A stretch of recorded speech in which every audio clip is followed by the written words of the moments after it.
on the evolving landscape of labor laws in India. Now, it gives me immense pleasure to welcome you all to today's symposium, in which the Government of India has consolidated the numerous labor laws into 4 comprehensive codes, bringing the significant change into the compliance, employee welfare, and industrial relations. Today's discussion aims to create awareness and clarity about these reforms and their practical implementation. The symposium is organized by Reliable Institute of Law, which has been actively working towards the professional education, regulatory awareness, and knowledge sharing in the areas of taxation, compliance, and labor laws. Before we proceed further, it is my privilege to introduce our Director of Reliable Institute, CA Apurva Goel ma'am. Ma'am is a distinguished professional known for her dedication to professional education and compliance awareness. Under her leadership, Reliable Institute has organized numerous programs aimed to empowering professionals and businesses with practical knowledge of her regulatory frameworks. Her vision and commitment have played a vital role in promoting the dialogue on important subjects such as labor law reforms and professional development. Ma'am, we welcome you for this digital symposium. Over to you, ma'am. Thank you, Shrija ma'am. A very good afternoon, friends. I, see Apurva Goel, Director, Reliable Institute of Law, welcome you all to today's webinar stating on decoding new labor codes in India. It gives me immense pleasure in organizing such a webinar on a real-time topic. I would also thank our distinguished speaker for the day, Shri Sunil Kumar Sahu, Deputy Chief Labor Commissioner, for his valuable time. And thank you, sir. I hope many of us will know the solutions to the real life problems that we are going on. I would request our speaker to deliver over the law and also the implications so that we can protect ourselves from the current labor laws as an employer. And from the employee's point of view, we know that our rights and how the law will help both of us in blanketing ourselves and would help the employees in their post-retirement benefits, and also at the same time would help the employer in drafting the salary sheets in such a way that both the laws are being complied with and the employees also are at a profitable cutout. As most of the CA and CS professionals have joined today, so I would request sir to also take a note on the statutory compliance by these professionals. So that, because as I am a chartered accountant and I know that many of the tax audit reports require us to comment over these compliances in our tax audit. So I would like sir to emphasize on these points today so that these CAs and the professionals who have joined us also gain something from the this conference. I am delighted to have Ms. Shrija in our team as a resource person, and I request Ms. Shrija to take Mr. Sahu as the speaker and start moderating the disciplines of this very important webinar. Thank you all, and I hope that this webinar adds a lot of impact on us and would also help us in updating our knowledge. Thank you, everybody.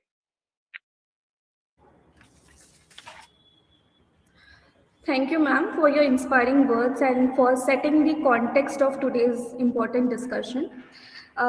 Now, it's my honor to introduce our keynote speaker for today's session, Shri Sunil Kumar Sahu, Deputy Chief Labour Commissioner, Central, Ministry of Labour and Employment, Government of India. Belonging from the Industrial Relations and Personal Management IRPM batch of 2010 to 2012, hailing from the city of Barampur, the state of Odisha, Mr. Sahu currently serves as the Deputy Chief Labour Commissioner at the Office of Chief Labour Commissioner Central, New Delhi since August 2025. Before joining the Central Labour Services, he began his career as a Specialist Officer HR in the Bank of Baroda. His career within the Central Labour Service included as a role as Assistant Labour Commissioner Central in Siliguri, West Bengal. Subsequently, on promotion, he served as Deputy Director, Industrial Relations in the Ministry of Labour and Employment in New Delhi. Following this, he assumed the position of Regional Labour Commissioner Central in Hyderabad, where he oversaw the jurisdictions of Telangana and part of Andhra Pradesh. During his tenure, he has been able to assist a numerous needy and distressed workers by acting as a conciliation officer and authority under various acts, thereby helping them secure their legal rights. Additionally, he has facilitated employers in understanding their legal obligations and implementing them effectively. Mr. Sahu is widely recognized for his expertise in labor laws, industrial relations, and compliance frameworks. Through his extensive experience and deep understanding of regulatory reforms, he has contributed significantly to guiding organizations and professionals in navigating labor law complexities. We are privileged to have him with us today to share his valuable insights on new labor codes. I now request Mr. S.K. Sahu to kindly deliver the keynote address on the topic. Thank you. Over to you, Mr. Sahu. Thank you, Sirja ma'am. Am I audible? Yeah, you're clearly audible and visible too. Yes, sir. Okay. Thank you and welcome to all the participants.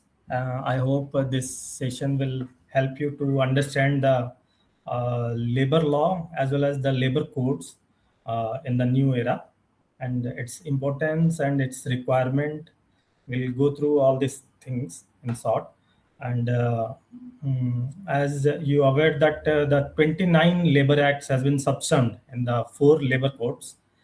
It is quite not possible to cover all the things in 1 or 2 hours, but I will try to focus the main areas, what is mostly required and what are the key major changes that brought under the labor codes.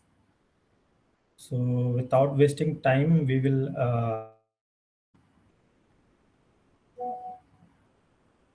wait for a minute. I'm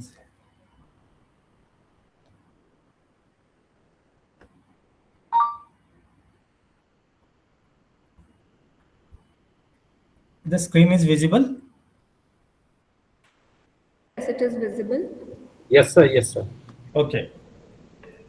So it was also requested that to give a brief about the evolution and the labor laws, so as to align the syllabus of 4th semester.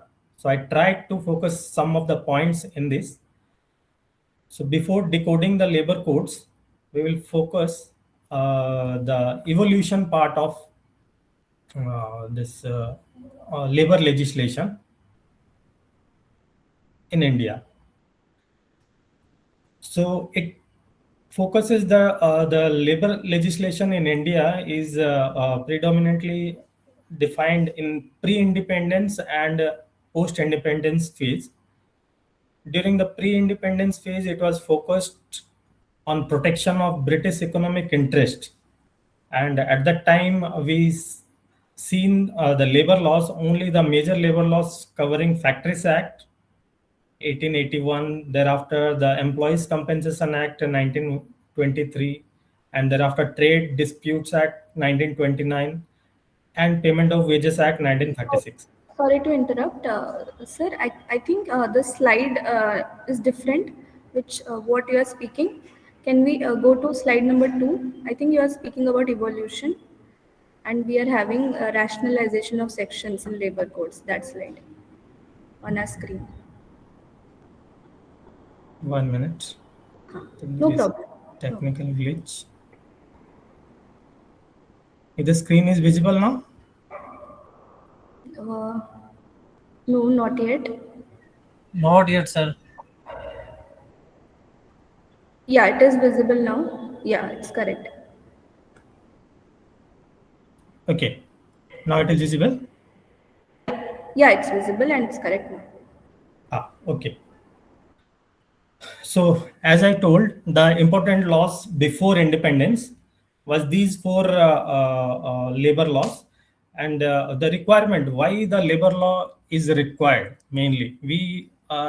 If we focus on that part, the labor is at one part is economically vulnerable and dependent party, whereas the employer is economically stronger party.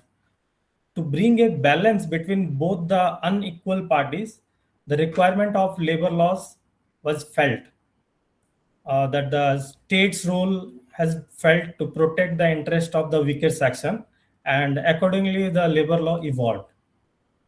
Before the independence, as we seen, these four acts primarily help the protection of labors.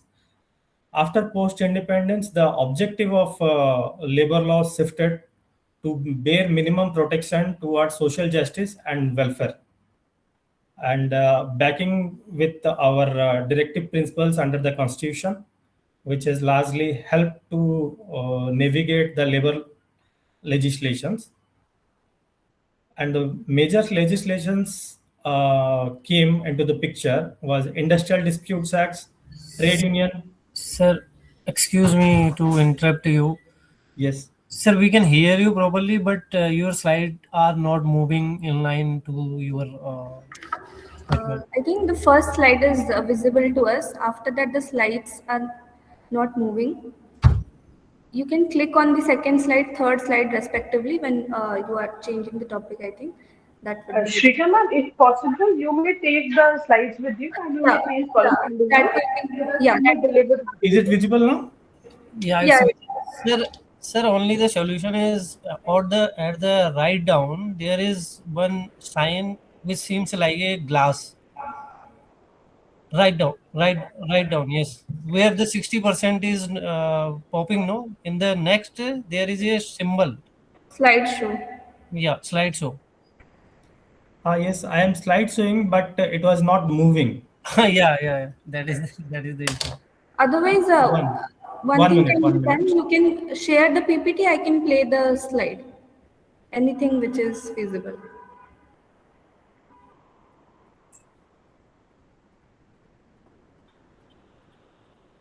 Okay, I'm sharing that to you. Okay.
Okay, I think now it is visible to you.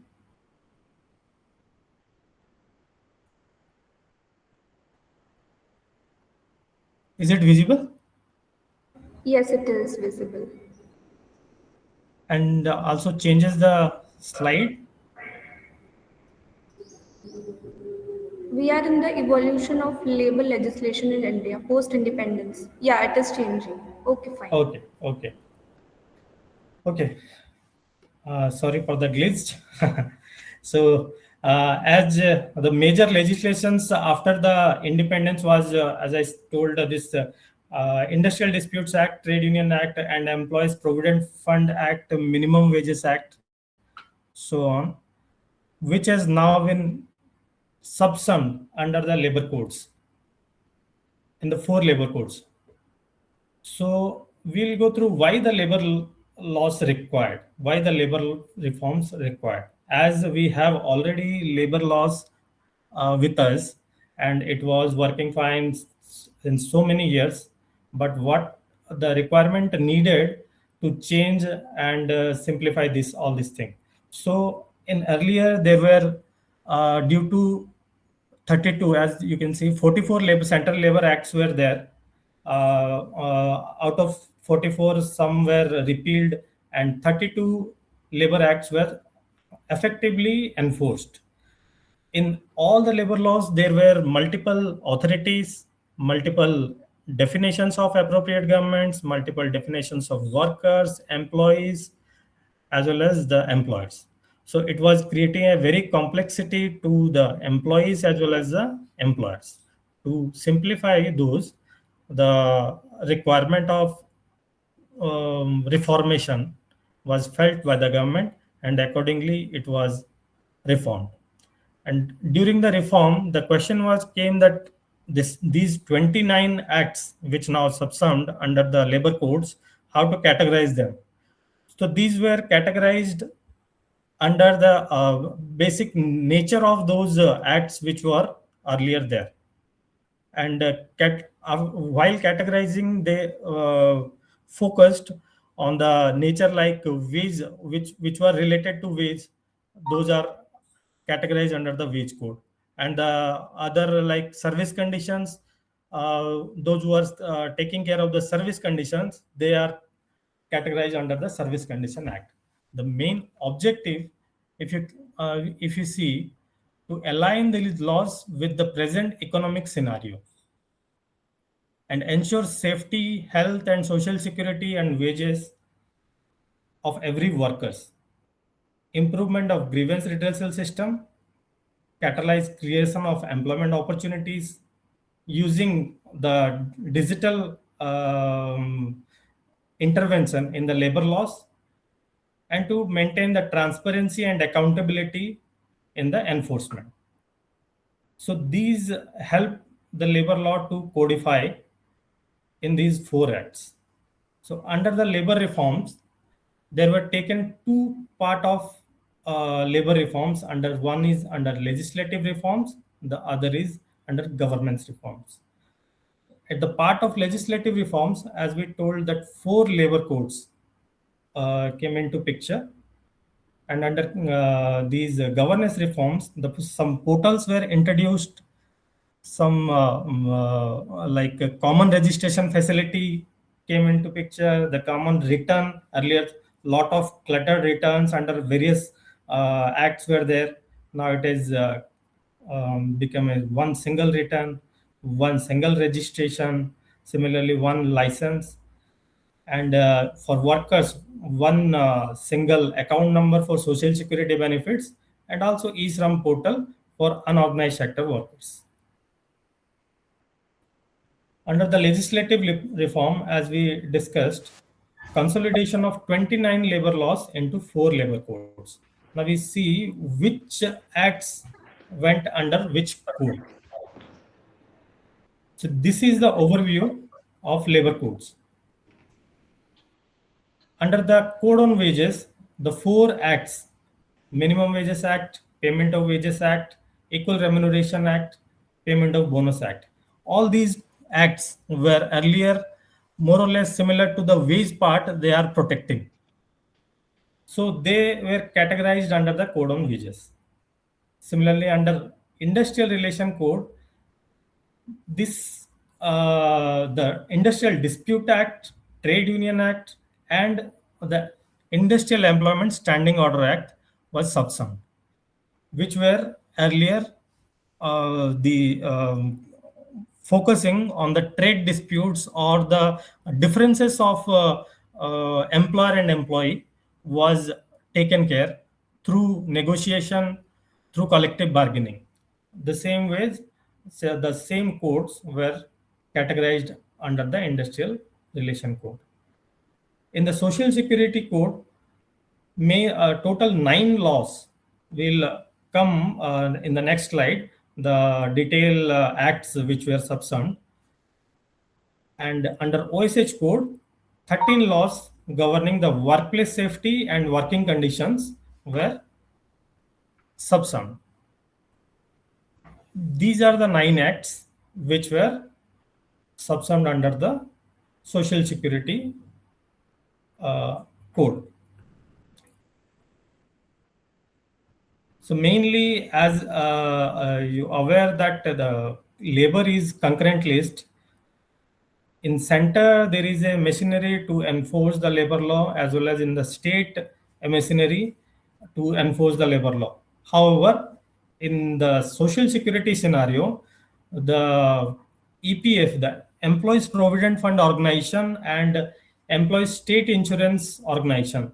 These two organizations are not under the concurrent list. They cover both state and central sphere as a single organization in the country.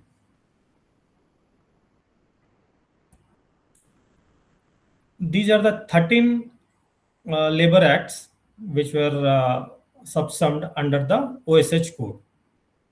In this also, there are central acts like Factories Act and Plantation Act.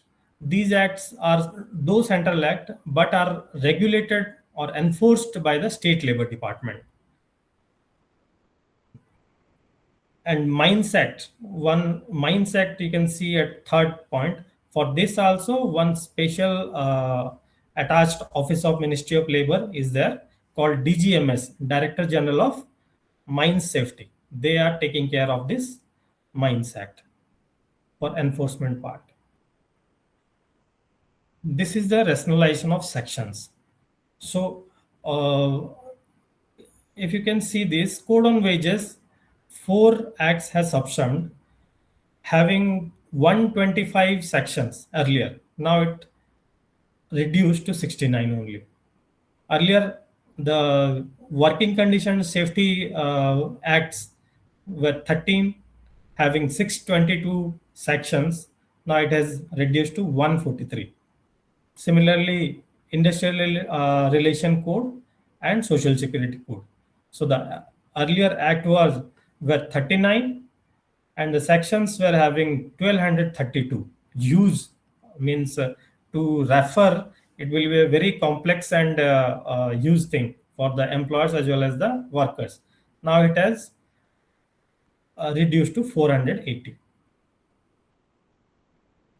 The main common approach, if you can say, under the labor codes, the main common approach was to universalization of the benefits for, say, employer or workers.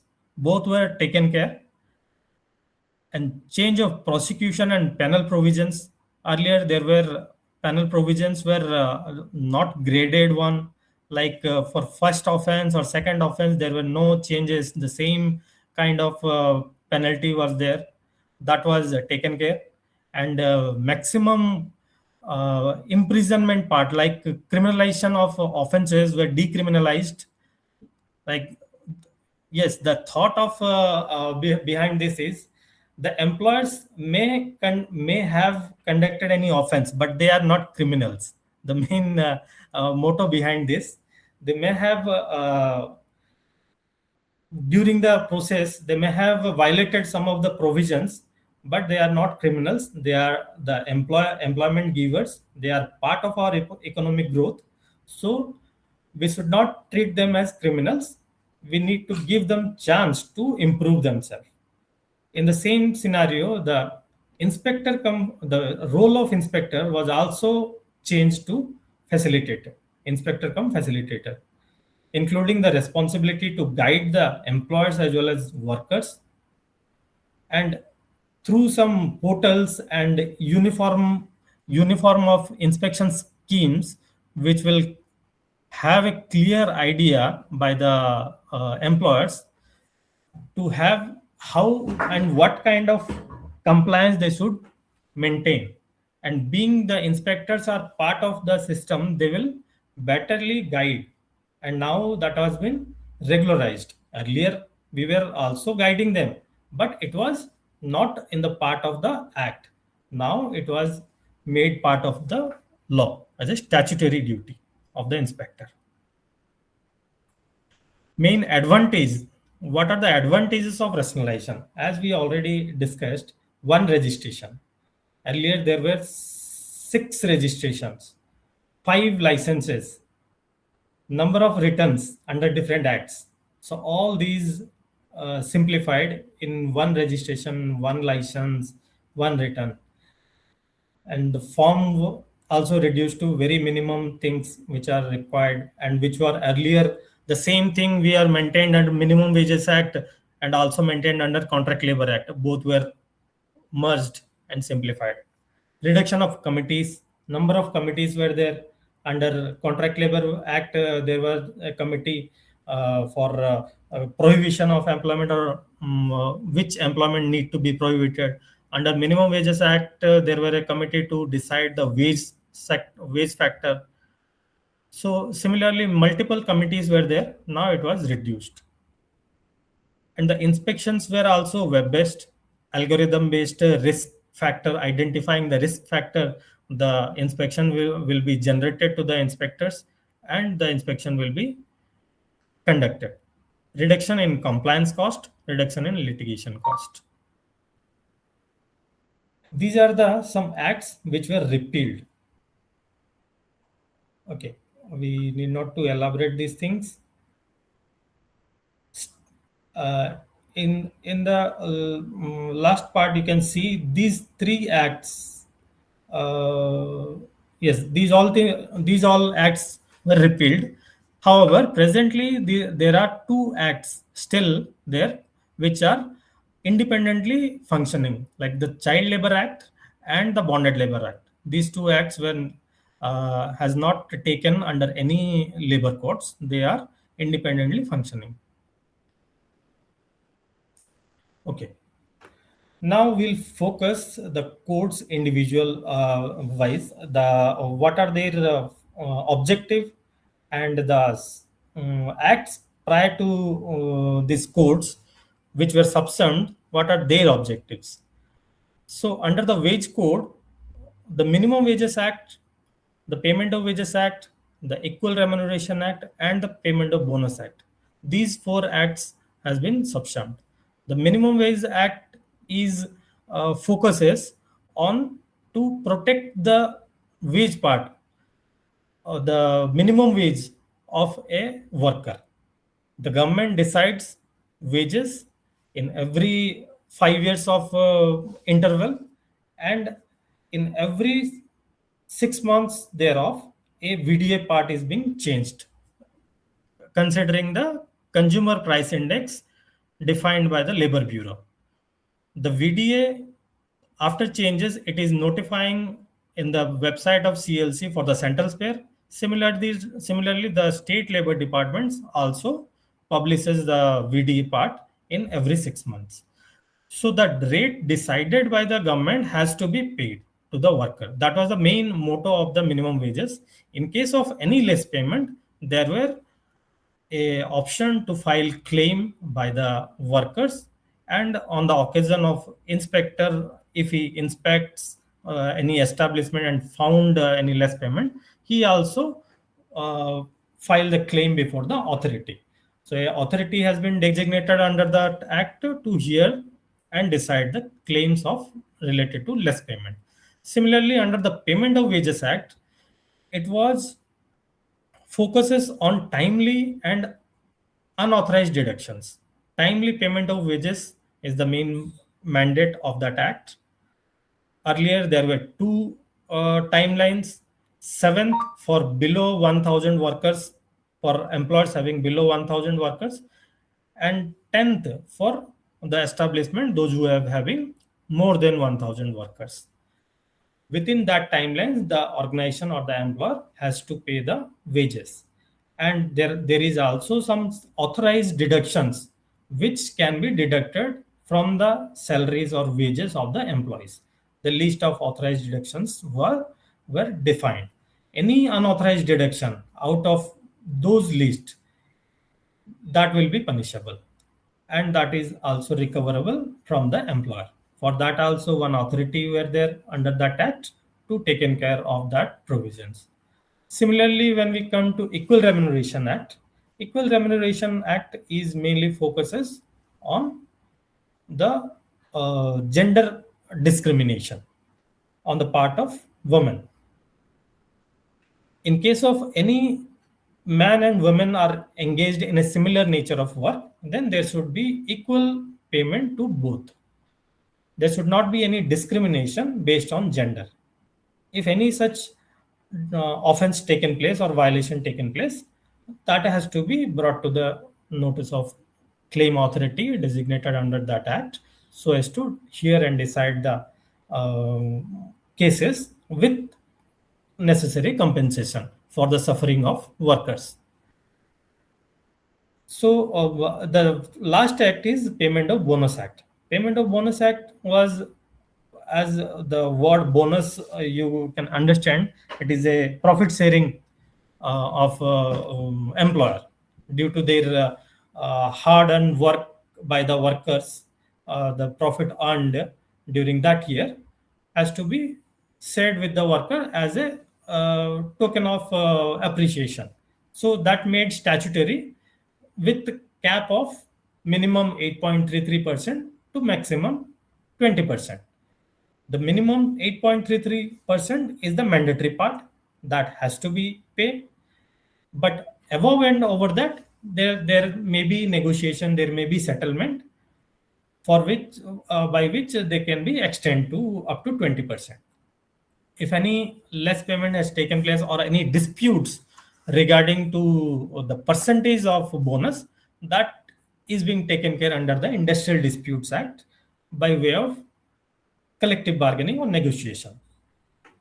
So now, what are the major changes taken place under these acts and covered under the wages? In minimum wages Sir, act, uh, sir, sorry to interrupt you. yes. May I know the minimum 8.33 percentage of basic salary, or it will be from whole salary? Please clarify on this. We'll cover the Okay. question part at the Sorry later. to interrupt. I think I've already said in the beginning, all the questions you can put in the chat box. Let sir finish first his point of delivery, then we'll take up one by one questions in the end. That will be better and smooth conduct, right? Okay. Okay, okay. Okay. Okay. So coming to the major changes, what the major changes has been taken place in the code on wages, the all the four acts has been, though some subsumed, they were kept as a chapter under this code, as a separate chapters, and all the chapters are dealing the same functions which they were earlier, but the definitions like work, employee, employer, appropriate government, all were synchronized with one another and universalized with all the four acts. When we talking about minimum wages, it was earlier limited to only scheduled employments. There were schedules fixed by the governments. Earlier, 6 scheduled employments for central spare was there. Now it has been extended to all the workers. The scheduled employment concept was done away. By way of that, the workers, what we were earlier covered was only 20 to 30%. Now it has been become a huge jurisdiction and the benefit to the workers for minimum wages.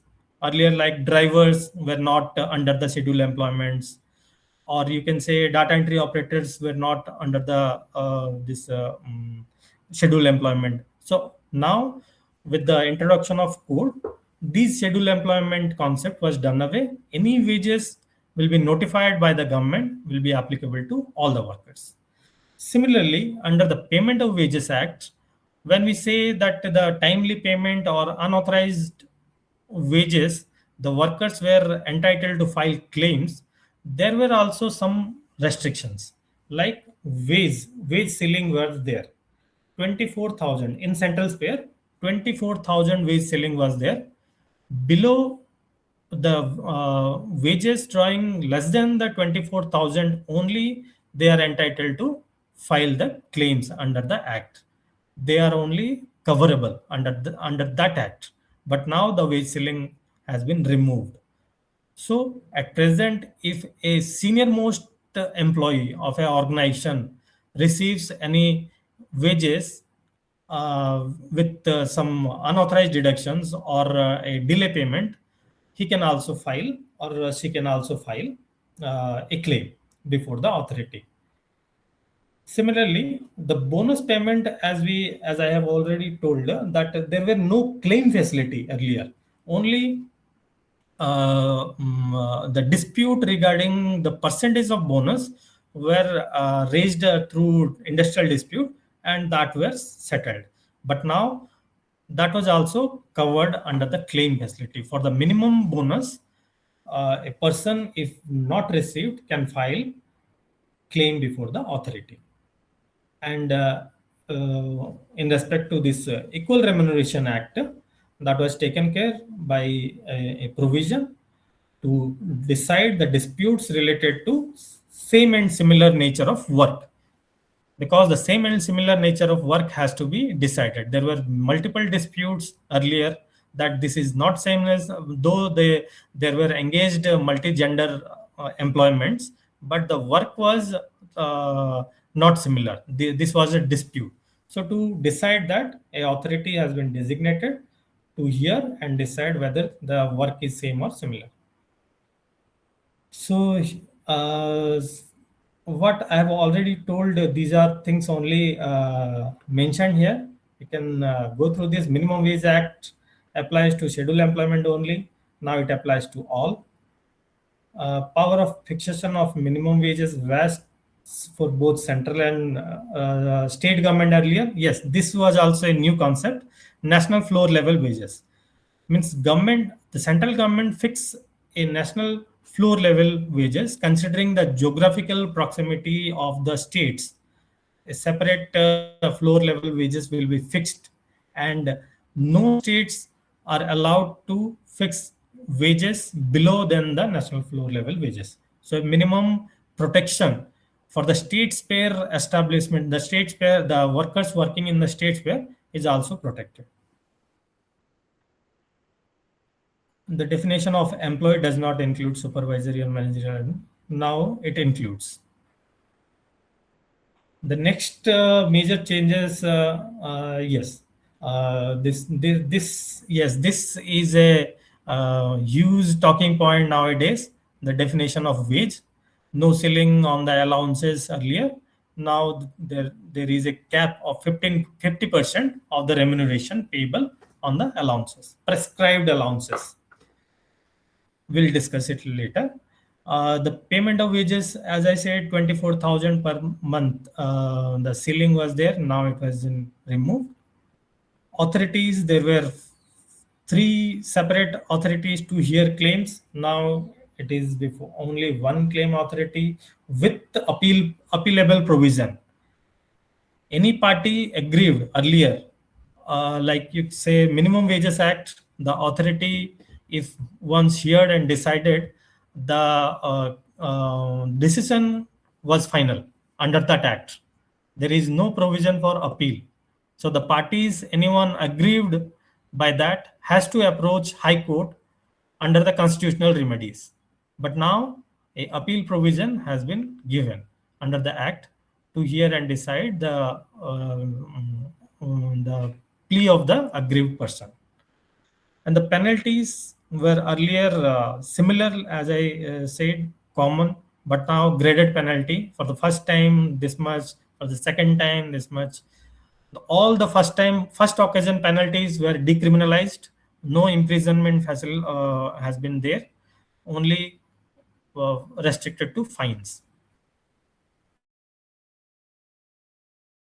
And there were earlier no compounding of offenses are there, like any employer unknowingly commits any offense or violation and he plead guilty, then he can compound before a designated officer the offense for a first time, on first occasion only.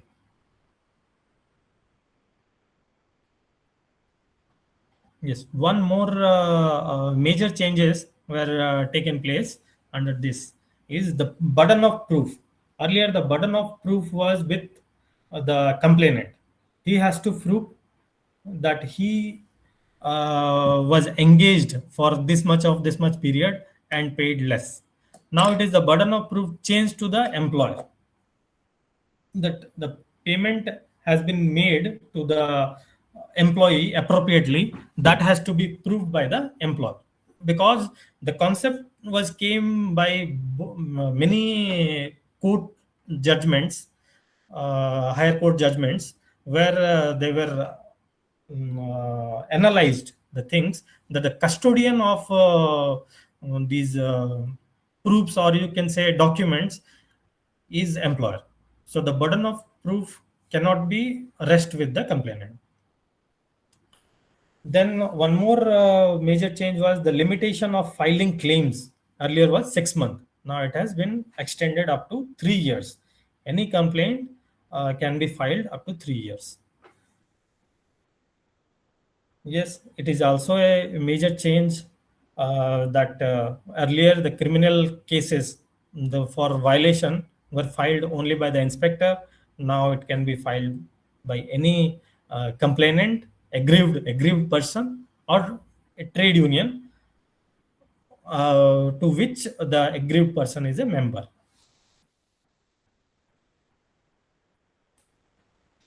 These are the benefits primarily for the workers under the Code on Wages, what we have already discussed.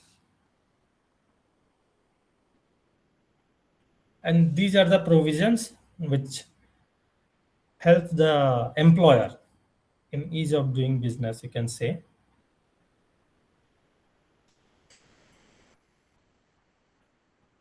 Okay, the next code is the occupational safety and working condition.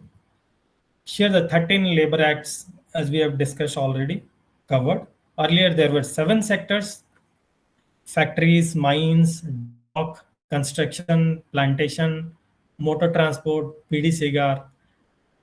All these sectors has been subsumed.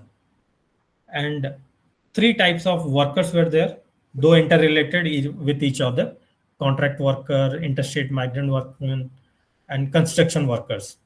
These all are categorized under this as a single entity under this code.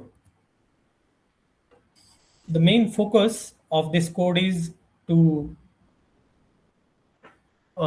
provide a minimum safety standard for the workers working under different sectors.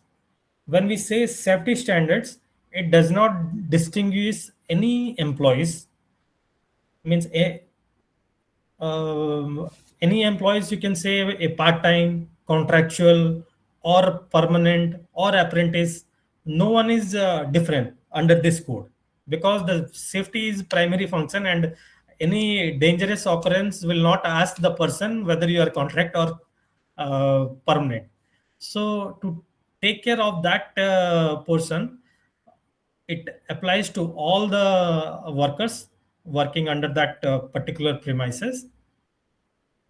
Ventilation, drinking water, etc., hours of work, the overtime hours has to be fixed, leave, holidays, and welfare provisions like canteen, crèche, restroom, fast aids, and all these facilities are extended to all the workers, not restricted to only permanent workers or any designated persons.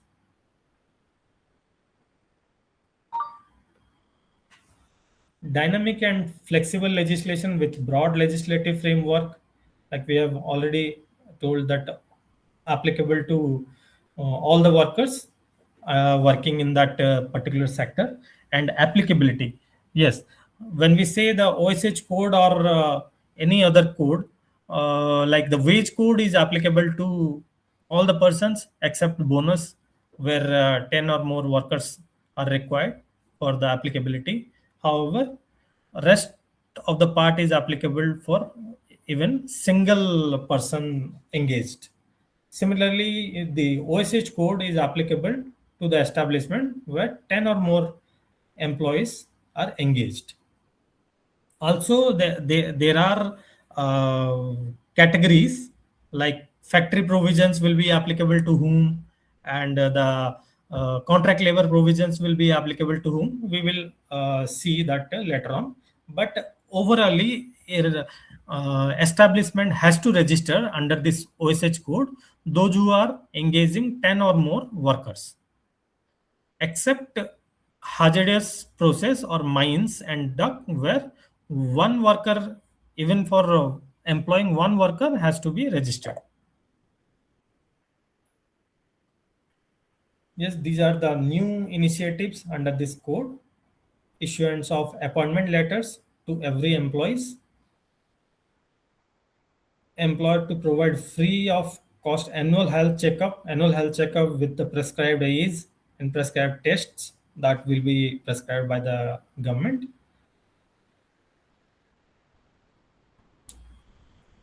Definition of cine workers and working journalists modified and include this digital and audio-visual workers under the journalist working and electronic media provisions, which were not included earlier.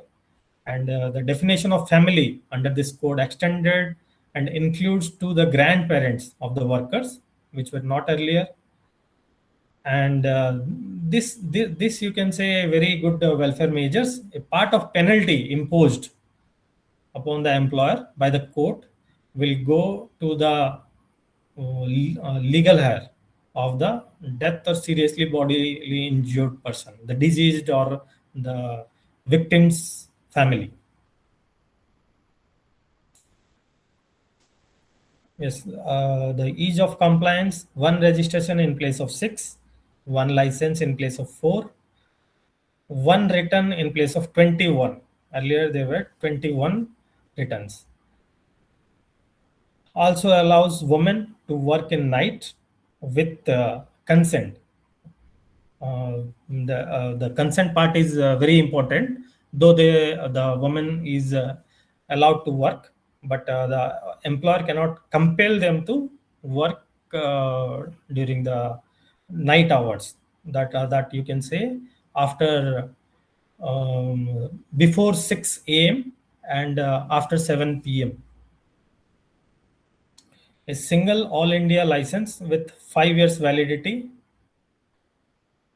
a risk-based randomly allocated inspections, and jurisdiction of inspection system also defined under that scheme, provisions for compounding and third party audit introduced.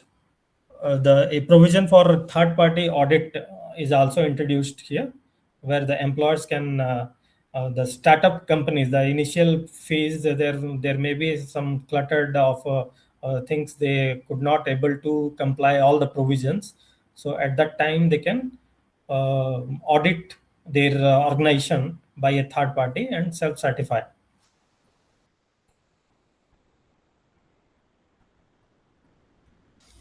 Yes, as the applicability part we were discussing, the extension of OSH code to workers by notification in case of factories, establishment carrying activities hazardous or life threatening below the threshold. Like 10 or more, the threshold is there, but in case of factories or establishment which are involving hazardous or life threatening, the threshold will be limited to 1.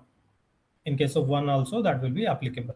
And the Building and Other Construction Act was also applicable to the private residence properties of rupees 10 lakhs earlier.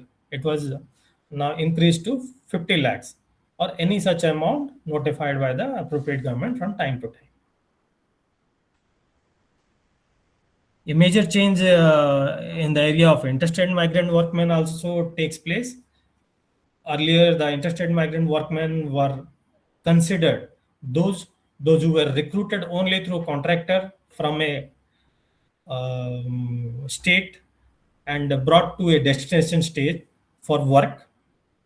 And both the places the contractor has to take licenses from the recruitment source state as well as at the destination state.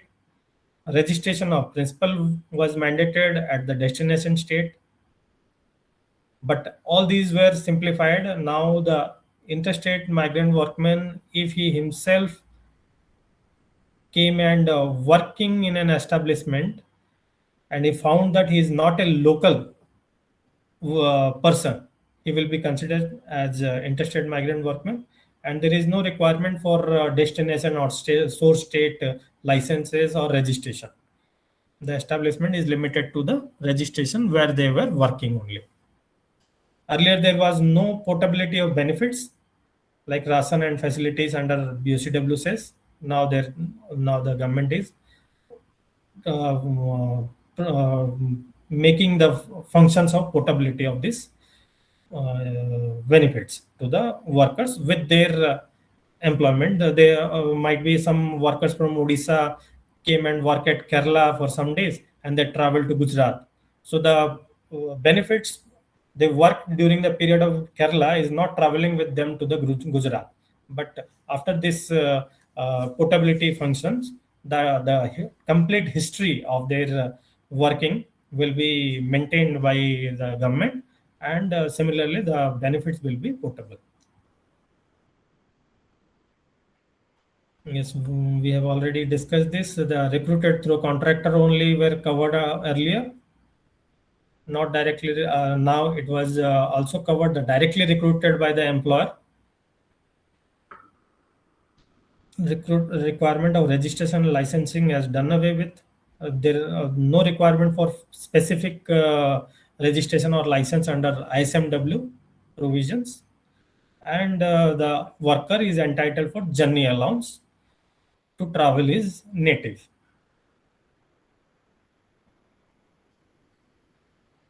Yes, these things we have already discussed. And all the benefits like EPFO, ESIC, and medical checkups has to be extended to these migrant workers also. Yes, as we are discussing the threshold for separate provisions, separate thresholds are there, like factory. All the factories having 20 or more workers with power and 40 or more workers without power are considered to be a factory for the provisions under this code.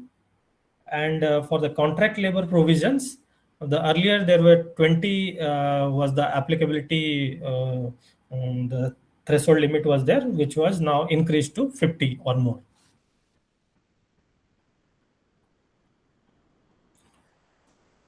Yes, there is a change in definition of contract labor, which categorically excluded the regular workers of the contract workers, those who are under the employment of the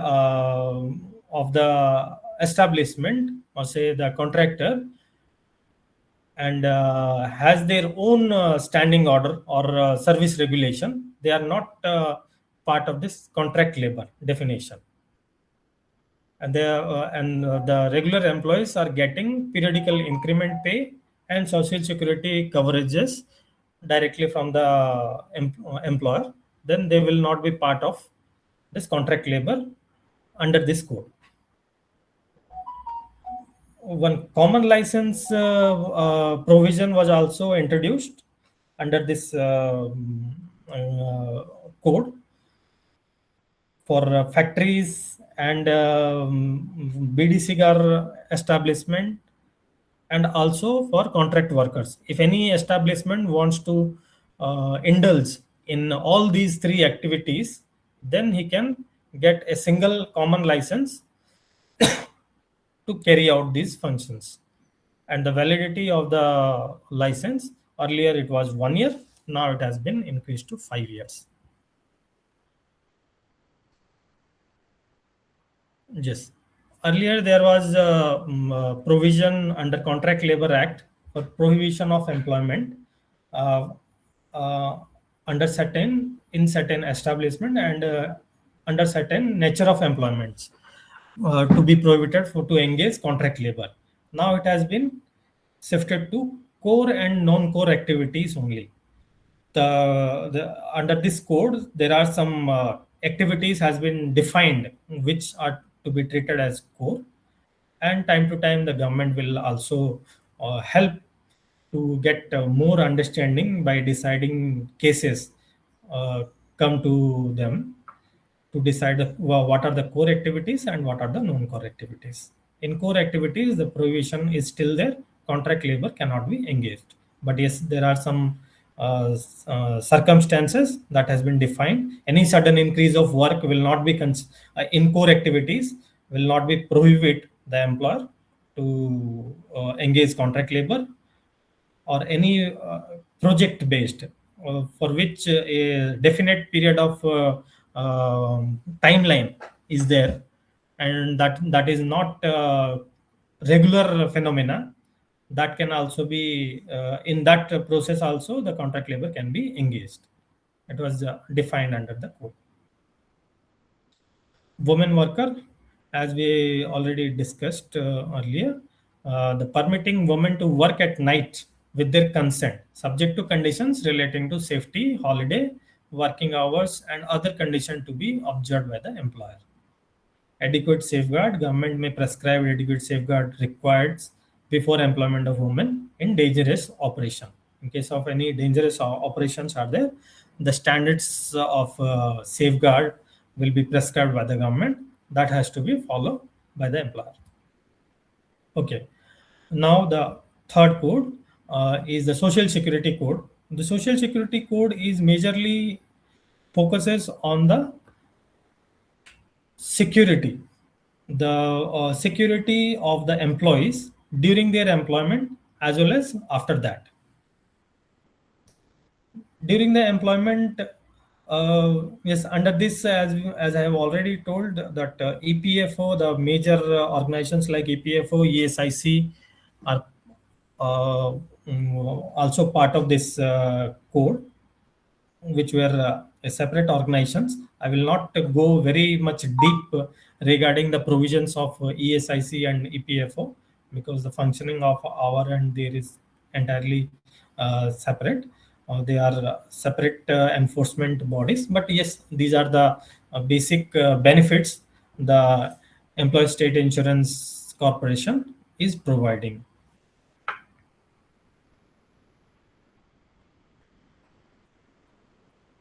This is related to Employees Provident Fund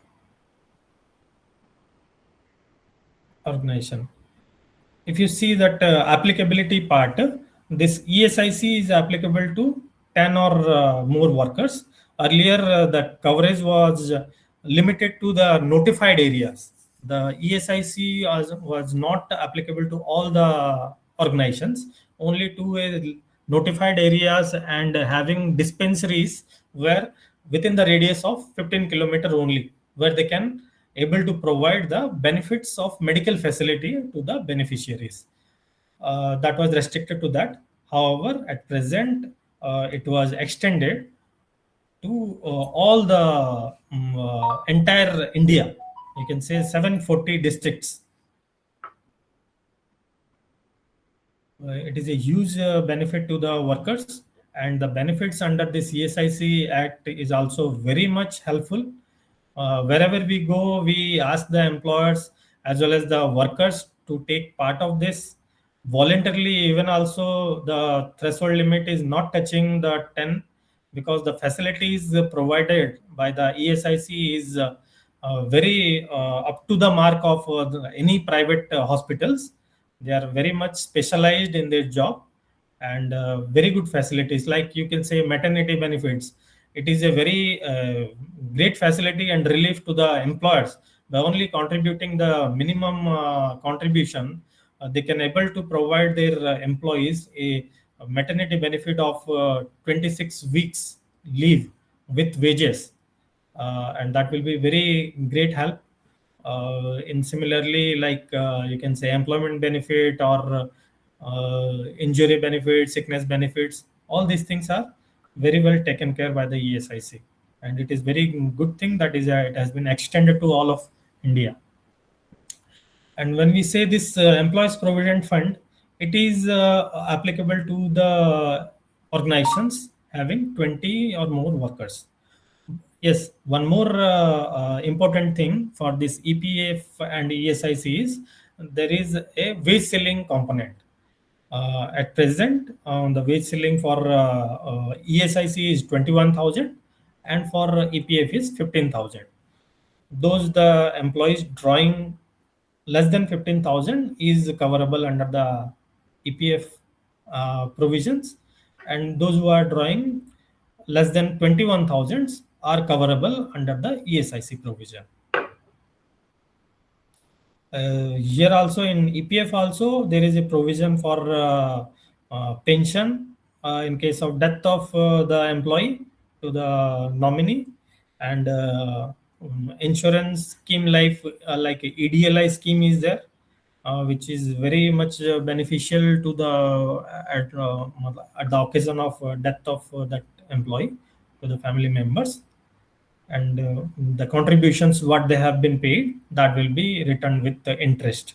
And the interest, you can say, the most highest interest at present in India. One social security fund has been introduced under this social security code for the benefit of this unorganized workers. Yes, the first time that this gig workers has been covered under this umbrella of social security, which earlier they were not there. As it is very much frequent that gig and platform workers is very much prevalent, and the number of their size has been increased. So the government has thought to bring under the umbrella of social security to provide them the minimum standard of social security to their during their employment and as well as after that. So the source of fund to the social security will be these contribution from government, compounding, as we have already discussed under all the codes. This compounding of offense has been introduced. These compounding of compounded amount will be uh, kept under the social security fund, and contributions from aggregators for these gig workers like Flipkart, Amazon, Ola, Uber, all these things.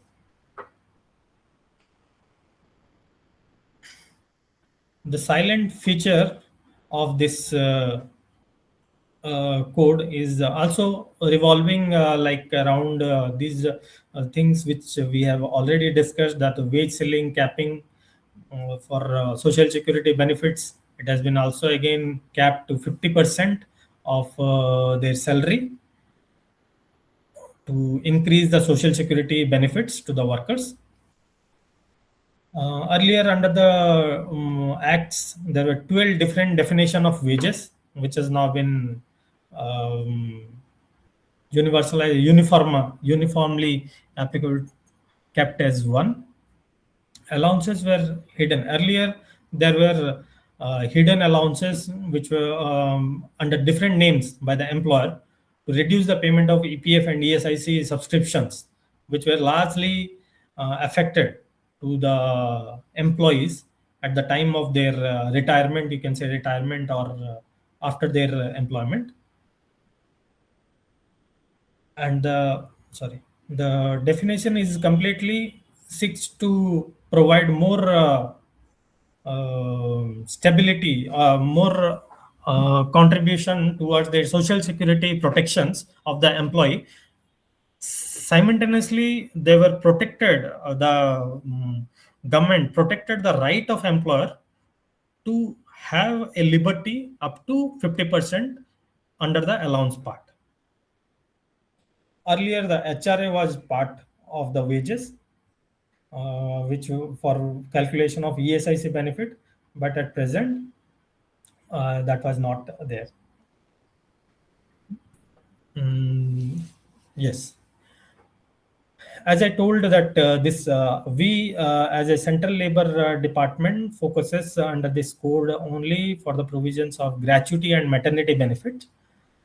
So I limited my class to that only, gratuity. Other provisions like cess collected under this code is being taken care by the state labor departments. I'm not focusing on that part. So gratuity is a very big provision for the benefits and benevolent service of the employees during their period of engagement, and at the time of retirement, a social benefit, social welfare legislation is considered to be a social welfare legislation. And the eligibility part is first time covered the fixed term employment on pro rata basis. Earlier, this 5 years continuous service was earlier also there, but the fixed term employees are covered under this umbrella of gratuity, even if they does not complete the minimum requirement of 5 years. And yes, continuous service includes uninterrupted service in any interruption, also in any interruption due to sickness, leave, any authorized leave, accident, layoff, strike, or lockout, not due to the fault of employee. Calculation is for the last drawn wages, what they have earned the last month of their service, multiply with 15 and number of year of service, divided 26. This is the formula. And maximum limit at present under the act, you can say, is 20 lakhs. Now under the code, the ceiling has to be decided by the government. And when we say that maternity benefit, it is a, as we already discussed under this ESIC benefit, where the ESIC Act is applicable, that part has been taken care under that part. In the establishment where ESIC is not applicable, or you can say the wage ceiling of 21,000, is the employees are crossing the wage ceiling of 21,000, those employees will be taken care under this chapter. So the eligibility of the employee is decides if she works for 80 days in the preceding 12 months before the date of her expected delivery, and the benefits is 26 weeks leave for first two children. And this also a major change, that for third children also the maternity benefits is entrusted, and the entitlement has been provided to the woman employee of 12 weeks, also extended to the adopting mothers and surrogacy cases. Crutch facility kept as mandatory with 50 or more employees. 4 visits per day allowed, including rest. Work from facility is also can be provided by the employers if they have any such service conditions under their standing orders. These are the advantages to the workers, or you can say employees. Inclusion of a new form of workers, gig workers, platform workers, audio-visual workers, enabling provision for setup of social security fund for formulation of schemes for unorganized sectors, accident while commuting, traveling, included under Employees Compensation Act. Yes, the Employees Compensation Act is also a act which has been taken care by the State Labor Department, completely enforced by the State Labor Department. The extension of coverage of ESIC to employees, to the organizations having 10 or more employees. Voluntary membership introduced in ESIC if employer and employees agrees where threshold is less than 10, which was earlier with EPF was there, but it was also introduced in ESIC at present. No minimum threshold for workers engaged in hazardous or life-threatening occupation. Here also, for applicability of this social security, if any organizations is involved in the process of hazardous or life-threatening occupations, the threshold limit will not be applicable to them. The gratuity to be given on pro rata basis in cases of fixed term employment employees, even if they have not rendered minimum 5 years of service. Maternity benefit extended to the workmen in case of third child also. Now the advantage of employers: uniform definition, easy to understand, introduction of limitation period of 5 years for investigating past cases for EPFO, time limit of 2 years introduced for completion of inquiry in EPFO and ESIC, extendable by maximum period of 1 year, transparent and accountable inspection regime, single written and single registration, prior opportunity to employer to improve the deficit before launching prosecution. This was a you can say very helpful mechanism or provision to the employers, that they will be provide sufficient opportunity, that opportunity to correct themselves and get comply. Self-assessment of estimates of construction cess. Earlier, there were the state labor authorities who were acting as assessing officers of the construction cess. Now they can self-assess their cess and deposit the same to the designated boards. Gig and platform workers were, as we have discussed, that these concepts were introduced newly under the umbrella of this labor laws. A gig worker is a person who works outside the traditional employer and employee relationship and has flexibility to work. Many times you may have come across that gig workers has been not paid wages or their commissions not paid, but that could not their grievances. As a labor department, we will not be able to statutorily handle that same. Though we may, as a grievance, intervene and conciliate between the aggregator and them as a grievance only, but being their traditional employer relationship is not there, and the nature of employment is depends on flexibility and not limited to a single employer. So the other provisions like wage code, OSH code, and the industrial relation code provisions will not be applicable to these gig and platform workers at present. A platform worker is a worker who uses an online platform of an aggregator which provides for a product or a service. An aggregator is a digital intermediary or a marketplace who connects buyer and seller. Like we all, these things were very much common in this phase of time of our life, like can Flipkart, Amazon, Ola, Uber, all these things are known as aggregator. And government, the central government will define some schemes for these gig and platform workers as well as the unorganized sector workers, which is a large portion of our economy.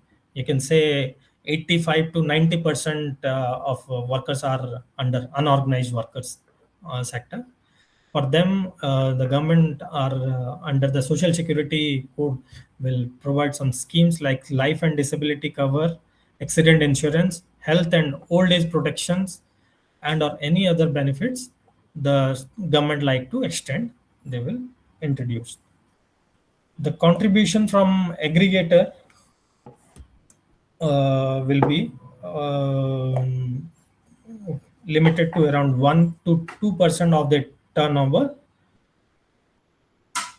and subject to limit to 5% amount payable to the gig worker by the aggregator, and the exact percentage will be defined by the government from time to time. Okay, now the industrial relation code, which for a which is a very important you can say code to regulate the relationship of traditional employer and employees, which will help the industry to maintain the industrial harmony in their industry, and also get the required output from the employees.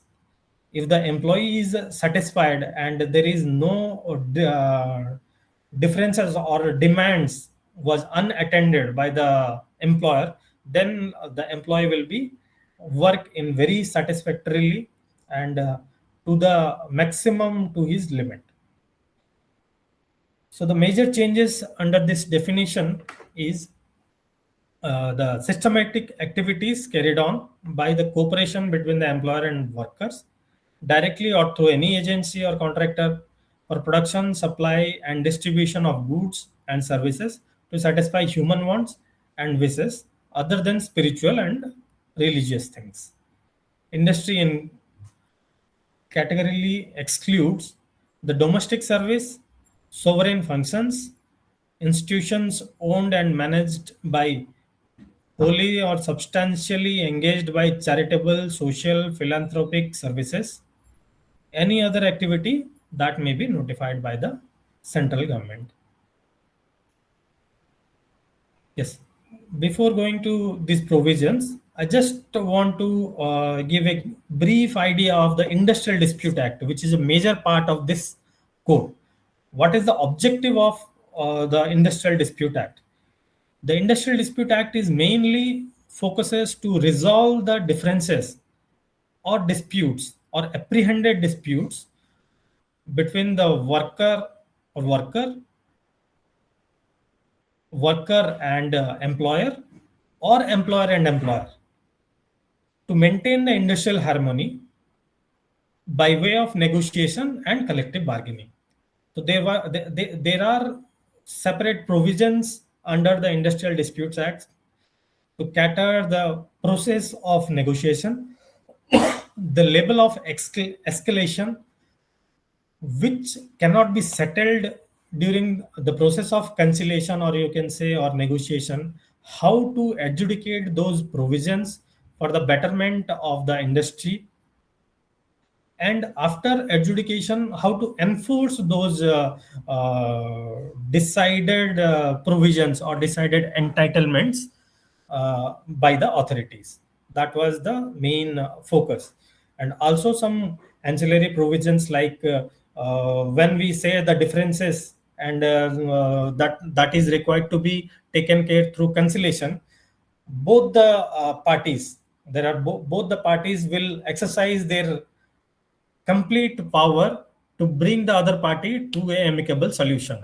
And the powers they use normally, the workers are using the powers like strikes, and the other party like employer is using their power as a lockout, or you can say retrenchment, or you can say if there is circumstances where they cannot continue in the given their production in the similar manner, or any effect of their production, to lay off the workers for any circumstances which they cannot foresee.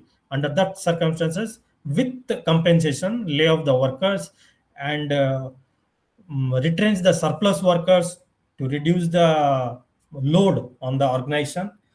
Or at the end, when the business is not getting, or the organization is the trade or the business for which the industry was running was not acting properly as they envisaged, close the organization. Those are the provisions has been taken care, was taken care under the Industrial Disputes, which is completely brought under the umbrella of Industrial Relation Code.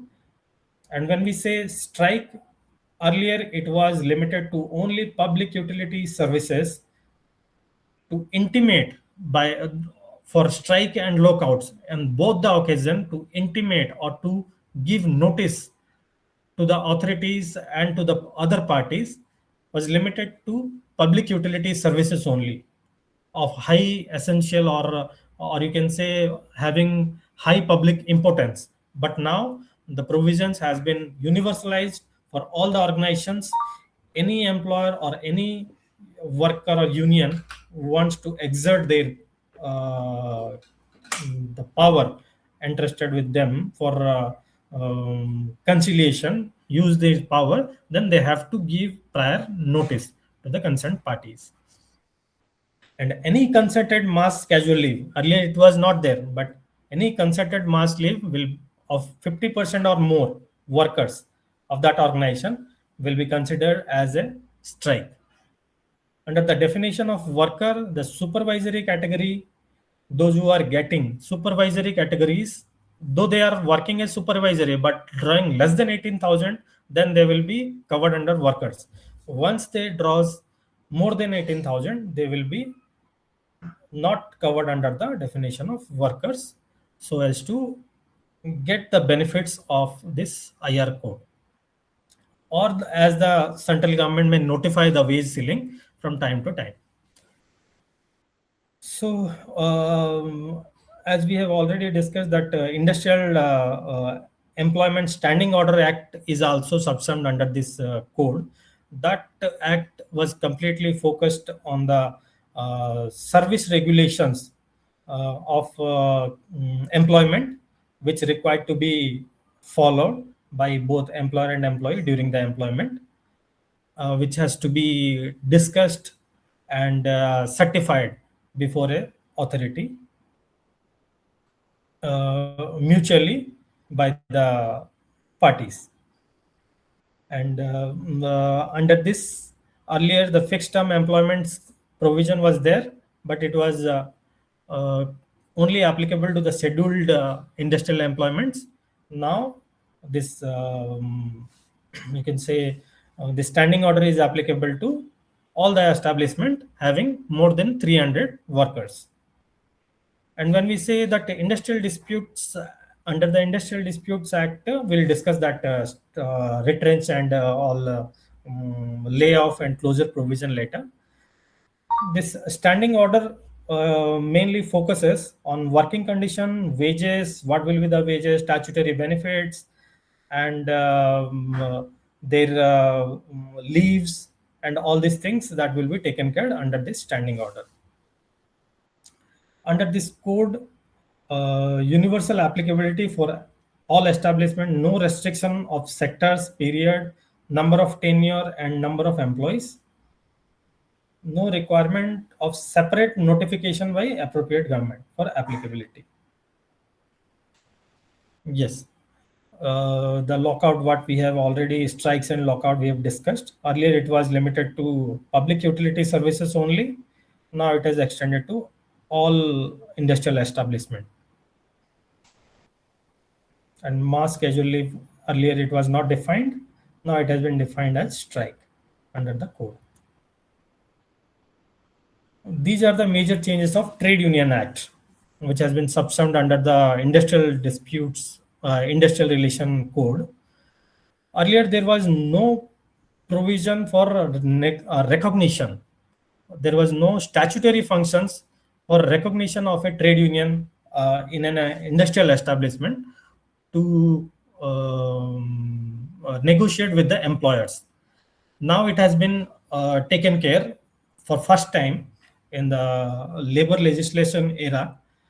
Any unions having more than 51% in an establishment will be recognized as a sole negotiating union to discuss the policy matters with the management, with the employer. If no unions having more than 51%, then there will be a negotiating council. The negotiating council will be constituted with having members of each union having 20 or more percents of strength in that organization. And all the trade union disputes now they can directly approach to the CGIT for the resolution. No need to come through this traditional method of industrial dispute. They can directly go to the CGIT for the adjudication of their disputes of intra-union rivalry or inter-union rivalry. Strengthening of industrial dispute machineries, like as we have discussed, there were some authorities or bodies to facilitate the employer and employees to negotiate and deal to maintain the industrial harmony. The conciliation officers were there, the board of conciliations. Thereafter, when the conciliation fails, the matter goes to labor court, industrial tribunals, and national tribunals. Now it has been limited to the only industrial tribunal and national tribunal. No labor court functions at present. Further, The earlier setup, the disputes which has been raised before a conciliation officer, before the labor machinery, has to be referred to the CGIT by the government. But the reference part has now done away. Any party to the dispute, if the dispute is not resolved within the satisfaction or with as a amicable settlement within 90 days, before the conciliation officer, they can directly approach to the CGIT for the adjudication of their dispute. Yes. The threshold limit for permission to obtain permission for retrenchment, layoff, and closure. Retrenchment, layoff, closure is 100 to 300. It has been increased. Earlier it was 100. Now it has been increased to 300, giving flexibility to the employers to rotate their also the flexibility to the employer to retain the regular employees up to the level of 300 workers. Earlier, what was the 1,100 employment was restricted. So maximum employer were under the impression that once we cross the figure, we have to take the permission. So they used to engage the contract laborers for their functions. But now they can keep the permanent workers on roll employees up to 300 workers with, and they can retrench or lay off with the compensation what is laid down without any permission of appropriate government.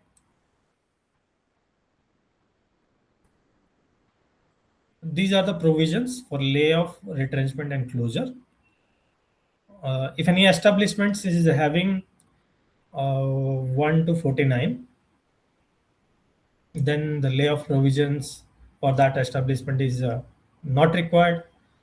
And also for closure, on the occasion of closure, only 15-day wages per year of service, the retrenchment compensation required to be paid similar to the. Yes, here the main focus is the retrenchment. In case of retrenchment, if the employer is engaging one or more worker, the provisions related to retrenchment is applicable under section 70. And in this, the compensation part has to be taken care and notice to be given to the appropriate government. No permission is required. Up to 300. But in layoff, 50 to 299, there is required to be pay some compensation and notice to be intimated to the government. When the employment figure touches 300 or above, there has to take permission from the government. In the defined sector only, the industrial establishment is defined for this chapter, limited to factory, plantation, and mines. Only these three sectors has to take permission from the government. Yes, one new provision has been introduced as a reskilling fund for the retrenched workers, those workers who have retrenched at the later stage of their career. A provision for payment of 15 days wages to reskill themselves to equipped with the new requirement of the market to get the new opportunities. A 15 days wage to be given, deposited by employer with the designated authority, and a designated authority will pay the amount to the workers for their reskilling. Is this I think we have already discussed. Yes, all these things we have already discussed. The benefits to the workers and trade unions. Recognition provision was not there, it was introduced. And central and state level trade unions will also be recognized by the government. These are the things for employers. Flexibility in threshold limit due to increase of limits in employment, and no flash strikes, which will definitely promote the industrial harmony.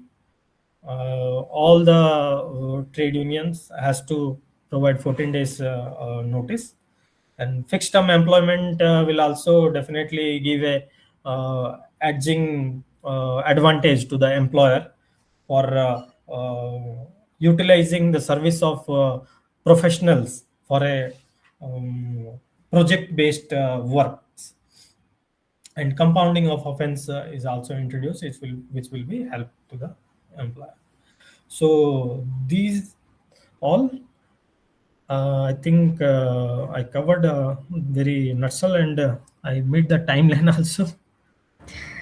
No worries, sir. I think with your permission, we'll now move to the question answer session. There's a question in our chat box by Okay. Mr. Shivam. If an employee resigns during a 3-month probation period after working only 10 to 15 days, is the employee legally entitled to claim the salary for the days actually worked? Further, if the employer refuses to pay the salary for those days, what legal remedies are available to the employee under the Indian labor laws? So, this is the question. How many days he worked? 10 to 15 days. 10 to 15 days. Yes. Yes, for 10 to 15 days, whatever. But again, what is the service condition for that He was employment in has to a be three seen. month. He was in the 3-month probation period. Okay, 3 months probation period. Then Yeah. 3 month probation period he has not served. No. Then the employment condition will prevail. Okay. So Yeah, can he claim the salary? no. Okay. So that was the question. I think somebody else was also asking question uh, through audio visual. Okay, no problem. Any more question? Any other doubt? Anybody else? Yeah, hi Seja ma'am. Hello. Hi Yes. sir, sir Vijay this side.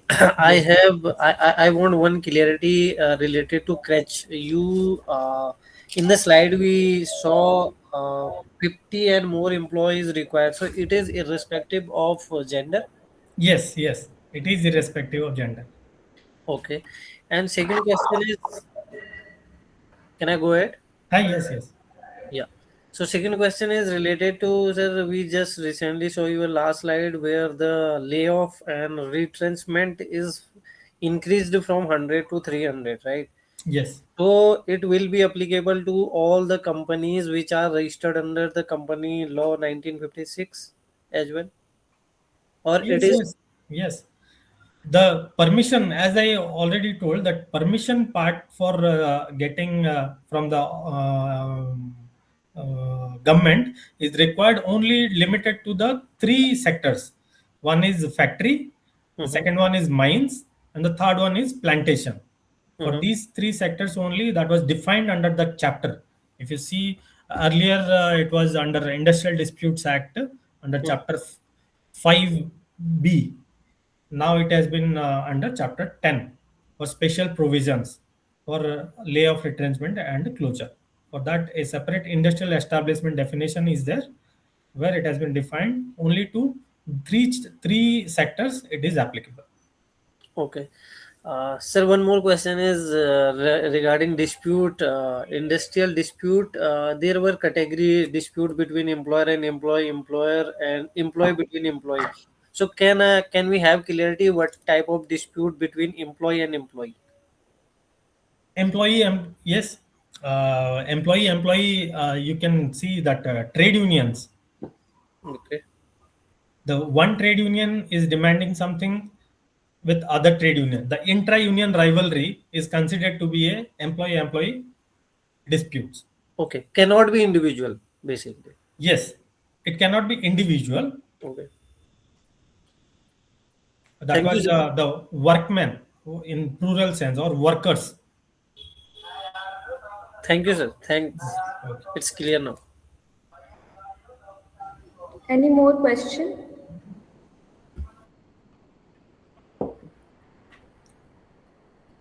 Okay, I think everybody is satisfied.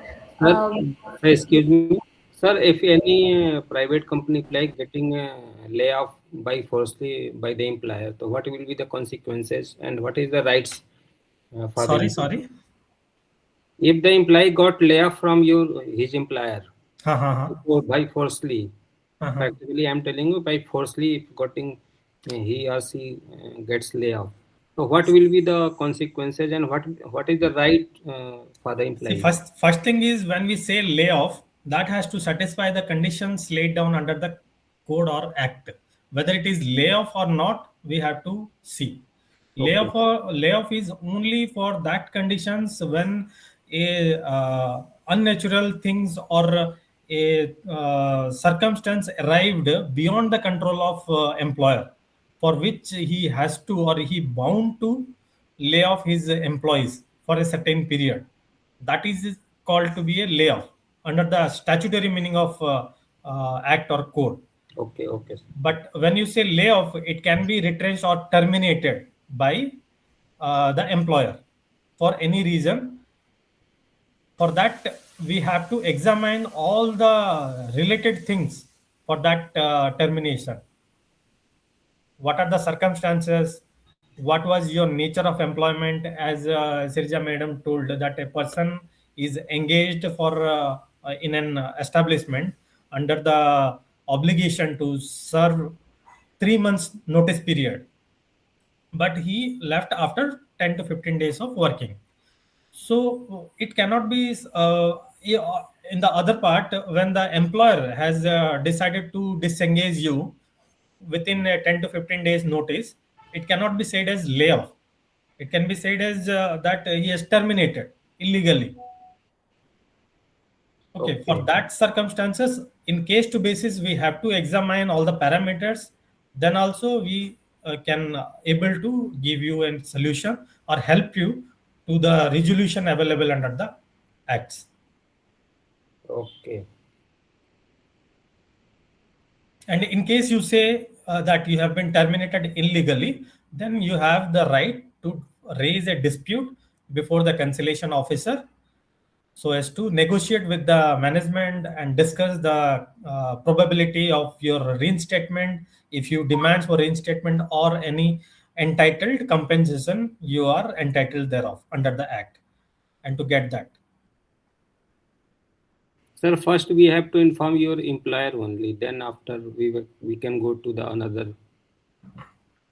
Yes, This is employer means employer has taken a decision to disengage you. You can serve a formal request or seek a explanation why you have been terminated or the reasons.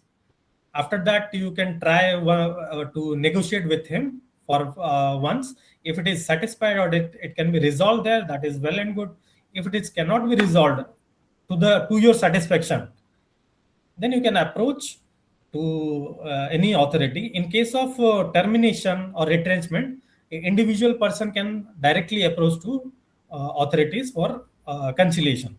But in case of service condition or wage related parts, only group of persons or through union only the issues can be raised, because that is related to a mass level. That will be the implication will affect to the major part of the organization. okay, sir.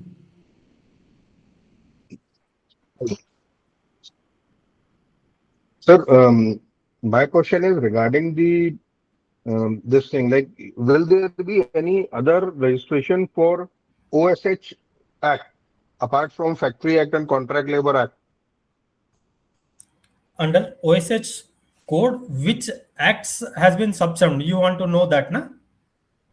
Yeah. No, basically, I want to know: is there any new registration to be registered on any of the portals? Your voice is not audible.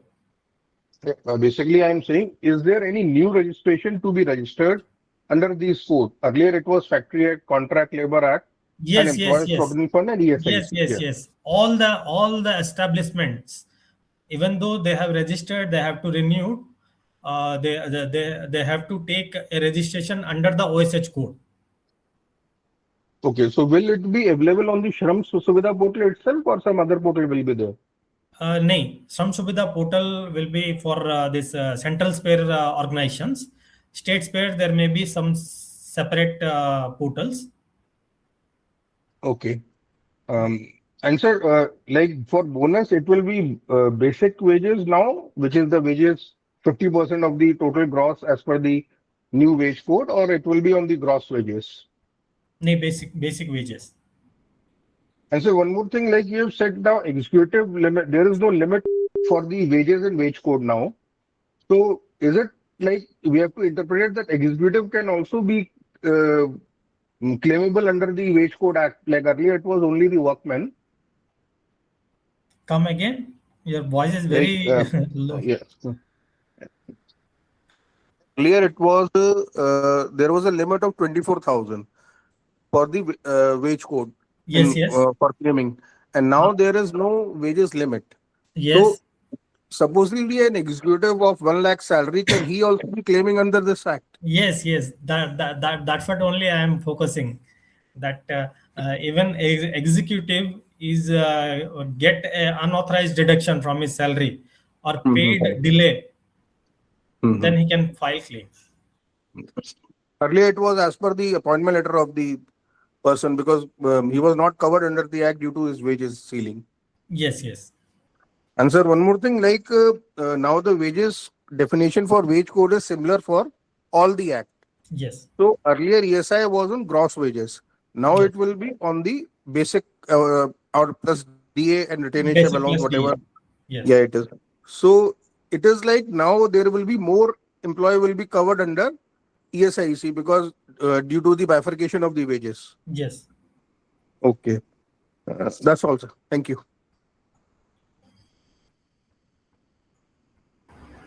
Okay, so as we approach to today's conclusion of today's symposium, it is my privilege to propose the vote of thanks to our distinguished speaker, Shri S.K. Sahu, for sharing his valuable expertise and insight. Firstly, I would like to thank him to take all the pain to describe every act. I mean, touching the every point of every act within such a short period of time span, from starting of the wages code till the industrial relation code, may it be the social security and welfare code, along with the provisions of contractual labor and maternity benefit. All the acts and points he has touched very well. Thank you so much, sir, for your time, patience, and dedicating us a Sunday to us. Thank you so much. And a heartfelt thanks to the director of our institute, C.